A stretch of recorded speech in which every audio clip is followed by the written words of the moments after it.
This is the Farm Monitor. For over 50 years, your source for agribusiness news and features from around the Southeast and across the country, focusing on one of the nation's top industries, agriculture. The Farm Monitor is produced by one of the largest general farm organizations, the Georgia Farm Bureau. Now here are your hosts, Ray DeLessio and Kenny Burgamy. Well, it doesn't matter the city, doesn't matter the elements. When American Farm Bureau comes to town, you roll out that red carpet and brace yourself for a good time. Hi, everybody. So glad you could join us for this very special edition of the Farm Monitor. Ray DeLessio, Kenny Burgamy coming to you from the Georgia World Congress Center here in downtown Atlanta, site of this year's American Farm Bureau Convention and Trade Show. And Kenny, obviously, every AFBF convention is special, but when it's in your own backyard, that kind of heightens the excitement just a little bit. Yes, it does. And no one was more excited to have it here in Atlanta than Georgia's own Zippo Duvall. Coming up, hear from the American Farm Bureau president as he discussed that very subject. He also opened up about some of the more pressing issues that farmers are facing in the coming year. Plus, believe me, there is no such thing as home field advantage when it comes to the Young Farmers and Ranchers competitions. However, suffice it to say, the competitors from Georgia did not disappoint. So much to cover, and it all starts right now.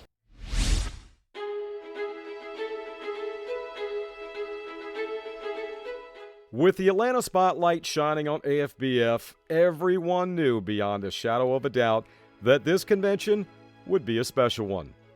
Special for people like Georgia Farm Bureau President Tom McCall, who not only took part in the Parade of Flags for the first time as GFB president, he also had the honor of welcoming Farm Bureau members from across the country. It was good to get to tell them that we grow everything from apples to zucchinis in the state of Georgia. And, we can be the breadbasket of the country one day, if we're not already. And what we've been doing here, too, is setting ag policy for the country. And what we all know we need to talk to our elected officials about how to help agriculture survive and thrive. This year's convention was all about the people, reconnecting with one another, and future possibilities, both good and bad. American Farm Bureau President Zippo Duvall stressing the importance for members to get involved and calling on them to take action in hopes of preserving the Navigable Waters Protection Rule. It is critical that this administration understand that we should not have to have a team of lawyers and consultants just to farm our land. Don't ever say that your one voice can't make a difference. And let me tell you, when you're part of the Farm Bureau family, you better believe it can. So all in all, a successful convention and one that needs to continue for years to come despite the elements, political unrest, or even a pandemic. Otherwise, as Decatur County's Andy Bell put it, if you don't get back together, events like this will die. I mean, we've got to get back together. If it's only a half a crowd, then next year maybe we go back to 3/4 and back full strength. But you got to get back together at some level or these events die.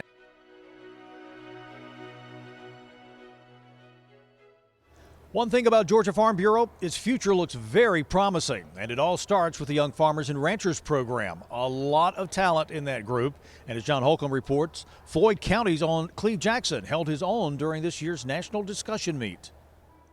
One of the most anticipated events each year at the annual AFBF convention is the Young Farmer and Rancher Discussion Meet competition. Georgia, of course, was well represented again this year by Cleve Jackson, a first-time AFBF attendee who was excited to compete at the national level. It was my first time attending the convention, and we had a really good turnout, a really good show, I thought, and good to get to make connections with people all across the country. I've enjoyed competing against folks from across the country, but also outside of that, just meeting folks with different operations. I think that's one of the most important things for us to do is to learn, so it's been really fun doing that. Competing has been an honor. I really appreciate Georgia Farm Bureau sending me down here and giving me this opportunity. It's been really fun to compete. I've had a great time. Of course, though, it doesn't come without some challenges, especially when you're going from competing at the state level to now competing at the national level with winners from across the country. Coming up here to the national competition, it is kind of a step up, right? You have a better, everybody there is a winner. and so it's a lot harder to make your points, get a chance to get a word in, but it really is a good chance to learn, because in Georgia we all basically have the same experience and background, but here at the national level you have backgrounds from across the countryside, and you're able to play on those different things in your discussion, which is really important. Despite that, though, Jackson held his own and ended up making it past the first 2 rounds into the Sweet 16, but unfortunately came up short and didn't advance to the Final Four. However, despite that, he's already looking ahead to how he can compete again in the future. What my wife and I have really discussed doing was pursuing the Excellence in Ag competition. We're not full-time farmers. Most of our income is from off the farm, and so that competition is kind of for our group. And I feel like we do a lot of things to promote agriculture in our county and in our state. My wife is an ag teacher, and she does a great job of shaping that next generation of farmers and agriculturalists. And so I think that we can have a good opportunity to participate in that. Reporting in Atlanta for the Farm Monitor, I'm John Holcomb. All right, John, thanks so much. Well, we are just getting started with our recap of the American Farm Bureau Convention 2022. Still to come, our one-on-one conversation with AFBF President Zippo Duvall and the concern he has for the mental health of our nation's farmers. But first, the special honor given to another proud Georgian, former governor and U.S. Secretary of Ag, Sonny Perdue.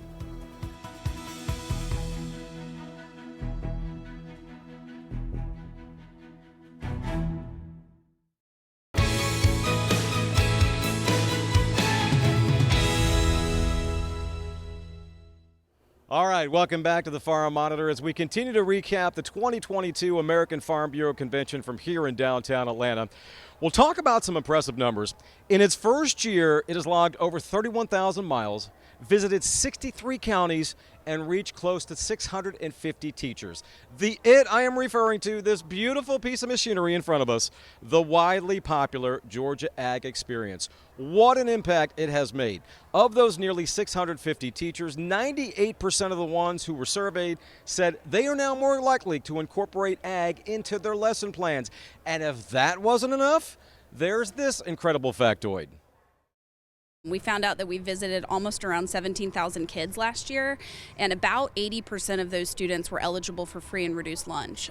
So we're reaching our exact target audience. We realize we have an obligation to teach kids how to grow their own food and get access to local farmers' food. So kind of that food security piece is going to be our next iteration of the Foundation's work with the mobile classroom. So, a lot of times students think about farming and think about an older guy on a tractor that can barely run, and now they see ag as this really exciting career, something they could do in the future. So we're really excited about students seeing themselves in agriculture, and if they don't go into agriculture, they're going to be our cheerleaders, which is definitely what we need in the future. Well, meantime, getting back to the Young Farmer and Ranchers competitions, Damon Jones followed the journey of Morgan County's Jessica Lance, a logistics coordinator and owner of Go Ag Group Trucking Company, whose accomplishments and impressive resume earned her the 2021 Georgia Farm Bureau Excellence in Ag Award. Jessica Lance's first trip to Atlanta was certainly one to remember, as she was Georgia's representative for the Excellence in Agriculture Award. It's a prestigious honor that was definitely earned and not given. I feel privileged to be one representing the state. There was a lot of great competitors that I competed against back at Jekyll, and it makes me proud to be here to represent Georgia. Awarded to the young farmer or rancher with the majority of their income not coming from production agriculture, this contest shines a spotlight on some sectors of the industry that tend to be overlooked. The general idea when it comes to farming and agriculture is of those in production, but those in production cannot have a job and cannot be in production without the guys that support them and those agribusinesses that help keep those production workers going. As a dry bulk logistics coordinator, Lance helps keep the supply chain moving with her owned and operated trucking company, the Go Ag Group. It's a journey she feels is important to share as she continues to advocate for agriculture. I think the initial getting your mindset to go in there is nerve-wracking, but honestly, nobody can tell your story better than you can. So for me, once I get up there and talking, everything else just kind of disappears. Public speaking and being in front of people, especially knowing that I'm being judged, is a little intimidating. But again, nobody can tell my story better than I can. And obviously the judges were impressed as Lance was awarded 4th place in the competition. And that's just the beginning of her journey, as she and her husband have recently dipped their toe into production agriculture. Really to make some new connections. My husband and I just started a cow-calf operation, Red Angus, so maybe meet some new people that we can work together on the production side and make people that can be some lifelong friendships. Speaking of lifelong, Farm Bureau is an organization Jessica was born into and plans to be heavily involved with throughout her career. Farm Bureau has been in my life since literally I was born. I know nothing different. I was raised to promote agriculture and to advocate for agriculture, so that's what I'm doing even though I've transferred across state lines. Reporting from the 2022 AFBF National Convention in Atlanta, I'm Damon Jones for the Farm Monitor. In 1928, American Farm Bureau established one of its highest honors, the Distinguished Service Award, to recognize those individuals who have devoted their careers to serving the national interest of American agriculture. This year's recipient, former Georgia Governor and U.S. Secretary of Ag, Sonny Perdue. Here now, his incredible story, documented by the fine folks at American Farm Bureau with the help of Georgia Farm Bureau's own President Tom McCall.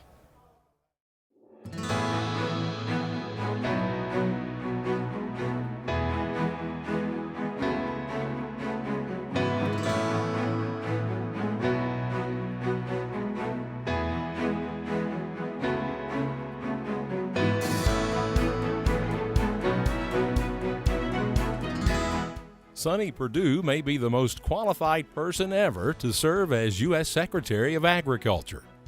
He was a state senator, 2-term governor of Georgia, agribusinessman, and licensed veterinarian. His agricultural roots run deep in Georgia's red clay soil. He met his wife Mary at the University of Georgia. I live probably 2 miles from where I really grew up in my childhood, there on our diversified row crop farm in Bonaire, Georgia. In addition to his impressive resume, Perdue had a passion for agriculture and a motto for his department. I remember coming back to the department after my confirmation vote and taking off my jacket and rolling up my sleeves, and to great applause. It was evident that the department was looking forward to moving forward and moving American agriculture forward. So I came up with a slogan very quickly within that first week: to do right and feed everyone.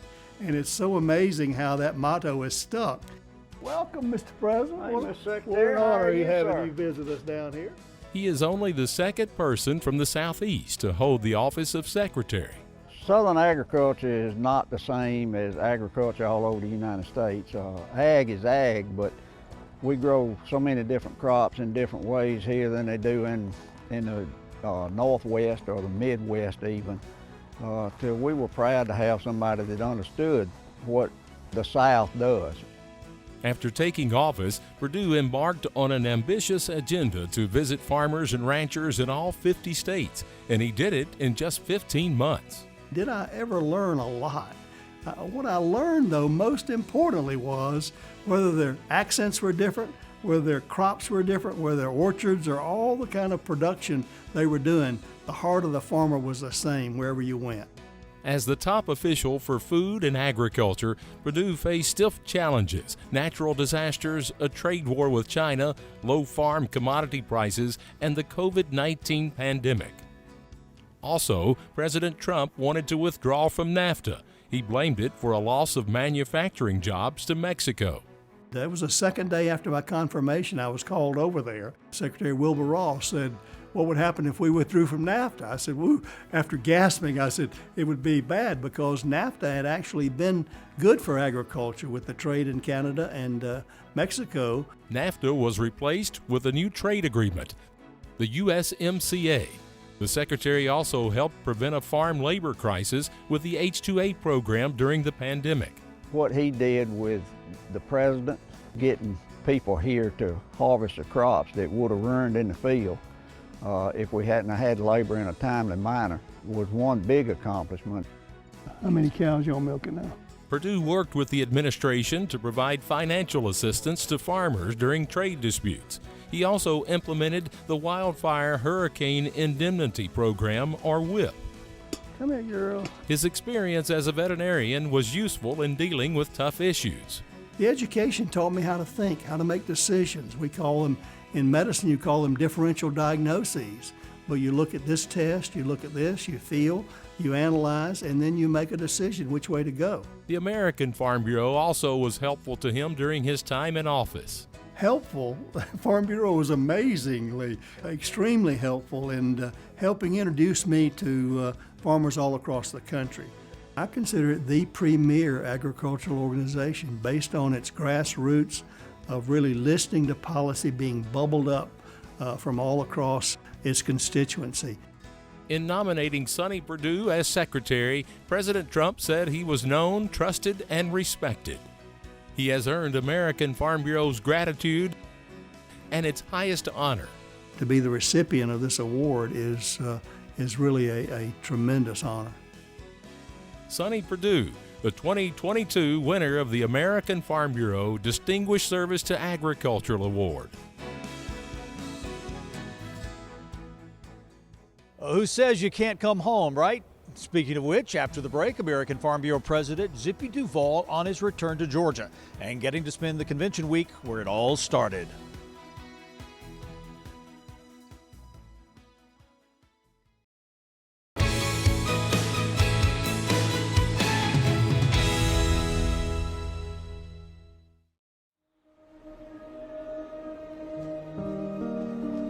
If you're not a farmer and we start talking about dirt, that may sound a little strange to you. But the dirt on our farms is life-giving material, and it takes very careful care for it to keep it productive. And that's what our farmers do each and every year.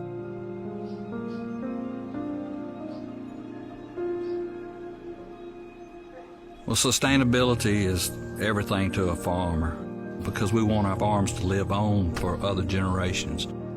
We try our best not to plow and turn the land over. Of course, sometimes it's a necessity. Over the last 5 years, our farmers have increased their conservation practices across the country to the tune of 34 million acres they've increased that. And so they're working really hard to make sure they protect the soil and water that has been entrusted to them during their lifetime. Sustainability is a buzzword today. But truth be known, farmers and ranchers have been working on sustainability from the beginning. People in America would be unbelievably surprised if they knew that farmers and ranchers were blazing the trail when it comes to renewable energies. 130,000 farms now employ renewable energy projects. That has to do with windmills, it has to do with solar panels and methane digesters. All the things that are good for our environment. We are making investments in our land and our farms at the same time that we're keeping everybody's pantry full of food. Our farmers and ranchers across this country not only provide food and fiber for our people of our country and the rest of the world, they also lead the way in conservation practices. We not only conserve our soils and water, we also provide unbelievable habitat for wildlife around our farms and ranches. When we talk about the job that our farmers do in conservation practices and what they do for the wildlife, they have voluntarily committed 140 million acres across America to just do that. And if you think about how big that is, it's kind of hard to get your mind around, but if you put California and New York State together, that's the equivalent of what our farmers have voluntarily dedicated to conserving and providing wildlife habitat. It's important to us to keep that up, to make sure that we can pass our farms on to the next generation in better shape than we found it.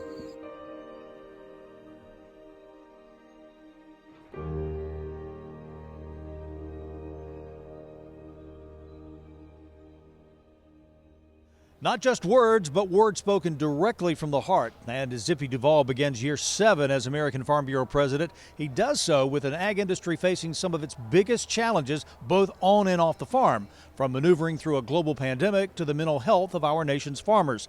No subject was off limits when I sat down with President Duvall for a one-on-one conversation here at convention. Well, Mr. Duvall, you've got the participants of AFBF back together after missing last year with COVID.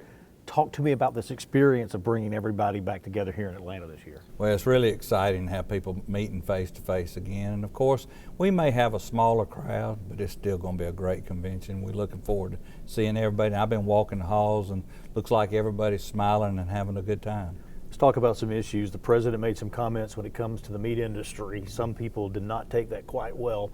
AFBF's response to his thoughts on inflation and where the blame may lay when it comes to the meat industry. Yeah, well, you know, the president talked about it. He had a meeting on it. I mean, we need to draw attention to it. There's a great disparity between the price of boxed meat going to and what the consumers are paying versus what the cow-calf guy and the feeder's getting.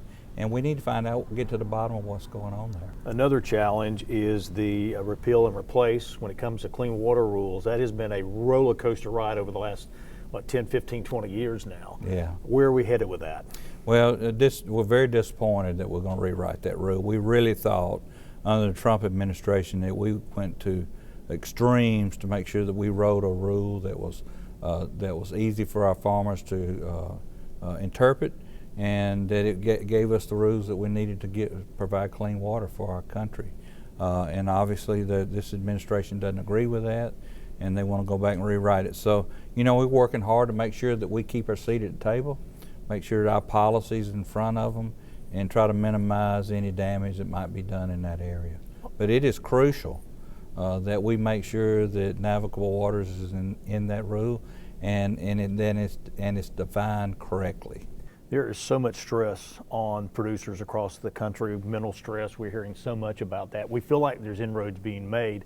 However, the pressure when it comes to economics and then with COVID now and some of the things that are happening with the supply chain, I know AFBF is doing so much in that regard. Are you hopeful that we can make a real difference in the lives of these farmers that are under a great deal of stress? Well, I am hopeful, and as just about everybody knows, I went through my own stress after I lost my wife Bonnie, and it really brought to light in my own life how people going through a mental stress time needs an ear, sometimes need a professional, or maybe just pointed in the right direction to do some reading that they need to read. You know, it's all different levels of that kind of stress, but there's enough out there now happening to us. The supply chain is really giving us a hard time, not just getting parts and repairs for our tractors, but getting fertilizer in, being able to afford it. I mean, there's so much going on out there that's causing stress on our farmers. So we're trying to make sure everybody stay wide awake, just like we would for a farmer that was suffering after a storm. We want to make sure that we see these mental storms that people are going through and either lend an ear or help lead people in a direction that they can find some help. That's what our Farm State of Mind website's all about, and I know for a fact that it's helped many farmers. They've already told me that, and I think it'll continue to help, and we're here to do whatever we can do to take care of our farmers. If our farmers aren't mentally healthy, they can't do their work. Thank you for being with us today. Thank you, Kenny. It's always great to be with you. Likewise. I love my farmers in Georgia, and I never forget where I come from. Thank you so much. Thank you. Always good to catch up with President Duvall. Well, unfortunately, that wraps up our coverage from Convention 2022. Now we get to look forward to next year's convention in warm and sunny Puerto Rico. Yes, cannot wait for that. Thanks for watching, everybody. We'll see you next time right here on the Farm Monitor. Stay safe. Have a great week.